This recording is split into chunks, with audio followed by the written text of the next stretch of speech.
కాలం ఖగే మృగై నగః శైలసిద్ధ దేవా మహాశయ కాలం సమానవర్ధంతే యథా భావ యుగే యుగే.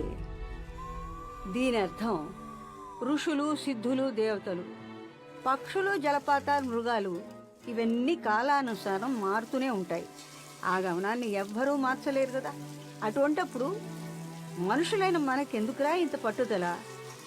అనుకున్నది జరగలేదని, జరిగిన దాన్ని గురించి అనుకోలేదని ఎందుకురా బాధపడతామని చెప్పాను వాడికి. చిన్నప్పుడు తెల్ల గౌను వేసుకున్న ఒక ఆడపిల్ల బొమ్మ ఉండేది. వాడికి అదంటే పిచ్చ ప్రాణం. ఒకనాడు తెల్లారుజామున నిద్రలేచేటప్పటికి ఏడుస్తూనే ఉన్నాడు బొమ్మ కనపడ్డం లేదని. ఎందుకురా ఏడుస్తావు?